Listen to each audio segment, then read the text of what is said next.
Japan చరిత్రలో సరికొత్త record నమోదైంది. జపాన్ ప్రధానిగా తొలిసారి ఓ మహిళ ఎన్నికైంది.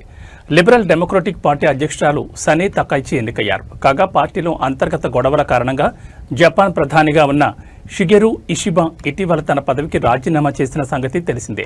ఈ క్రమంలో పార్లమెంట్ సభలో సభ్యులు సనే తకైచిని ఎన్నుకున్నారు. అయితే ఇటీవల జపాన్లో జరిగిన ఎన్నికల్లో పార్లమెంట్ ఎగువ సభలో అధికార పార్టీ ప్రభుత్వాన్ని ఏర్పాటు చేసే మెజార్టీని సాధించలేకపోయింది. దిగువ సభలో కూడా మెజార్టీ కోల్పోగా ఇషిబాపై ఒత్తిడి పెరిగి ప్రధాని పదవికి రాజీనామా చేశారు. ఈ క్రమంలోనే శనివారం పార్టీలో ఎన్నికలు జరగక మాజీ ప్రధాని కుమారుడు షింజిరో కోయిజీమితో పాటు మరో ముగ్గురు అభ్యర్థులను ఓడించి మరీ తకైచి విజయం సాధించారు.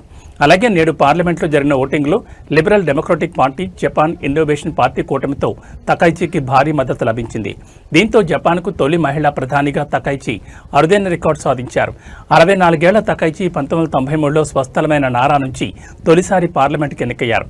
ఎల్డీపీలో ఆర్థిక భద్రత, అంతర్గత వ్యవహారాలు, లింగ సమానత్వ మంత్రితో సహా పలు కీలక పదవుల్లో పనిచేశారు. కాగా జపాన్ తొలి మహిళా ప్రధాని ఎన్నికైన సనే తకైచికి ప్రధాని నరేంద్ర మోడీ శుభాకాంక్షలు తెలిపారు. భారత్, జపాన్ల భాగస్వామ్యాన్ని మరింత బలోపేతం చేయడానికి ఎదురుచూస్తున్నట్లు మోడీ తన ట్వీట్లో పేర్కొన్నారు.